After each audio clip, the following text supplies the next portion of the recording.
First कैंटोरे leaves मानक सहित west wind कौन करि थाए देखागला। सेकेंड कैंटोरे आकाश उड़ुथिबा मेघ मानक सहित वेस्ट विंड कौन करे देखिले।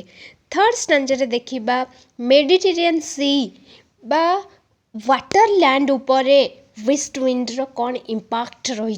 वर्षा दिन रे एते वर्षा हुए नहीं सेइथिपाई सी मानकर सी किंबा ओशन मानकर वाटर क्लियर थाए, टर्बुलेंट न थाए। समुद्र रे जम्मारू झड़ सृष्टि हुए नहीं। समुद्र रे मध्ये एते फेण सृष्टि हुए नहीं। सागर और महासागर गुड़िकर ट्रैंक्विलिटी को बुझाउची तांकर काम and quite state. Crystalline streams means clear waters. तो से कुछ नहीं ब्लो मेडिटेरियन सीटा निदरे शुई थाए, स्वप्न देखु थाए, क्लियर वाटर ताकू गीत गायकी स्वाई पकाए। ठीक यही समय रे वेस्ट विंड ब्लू मेडिटेरियन को तार समय ड्रीम रू उठे दिए, जाग्रत करई दिए। वेस वे मीन्स तो ये गोटे एंशिएंट रोमन सिटी को रेफर करूची। पर्टिकुलर गोटे जियोग्राफिकल लोकेशन विषय रे डिटेल्ड रे वर्णना करा जाउची। से वोल्केनिक आइलैंड रे ओल्ड पैलेसेस एंड टावर्स गुड़िकर रिफ्लेक्शन जो पानी भितर पड़े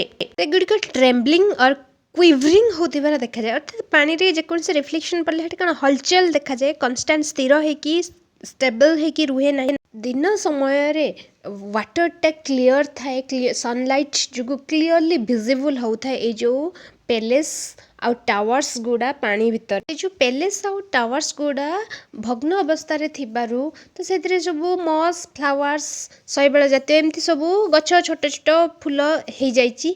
तो जो गुड़ार पिक्चर जिते पानी रे पड़ुची बहुत सुंदर देखा जाउछि। वाटर रे ए सबुर रिफ्लेक्शन केमती गोटे सुंदर पिक्चर क्रिएट करि थाए। आटलांटिक रो वाटर लेवल को किपरि वेस्ट विंड अफेक्ट करि थाए ए विषय वर्णना कराई। आटलांटिक उपरे मध्य वेस्ट विंड प्रभावशाली थाए, क्षमता विस्तार करि थाए। Fire below means deep level. तो जो लार्जेस्ट वाटर बॉडीज गुड़ा तो से माने डीप लेवल रे रुहंती तो सेमान को मध्य ये अफेक्टेड करई दिए वेस्ट विंड। मराइन प्लांट्स किंबा वाटर फॉरेस्ट जो थाए और डाउनवर्ड्स रे तो ताकू मध्य ये दोहलेई दी। वेस्ट विंड रो साउंड सुनी ये जो वाटर बॉडीज गुड़िक ये जो जलज उद्भिद गुड़िक से माने पूरा भय रे थरी उठंती। से मानकर कलर चेंज हो जाए, अर्थात ग्रे कलर हो जाए, जोटा कि गोटे डर भय को रिप्रेजेंट करू।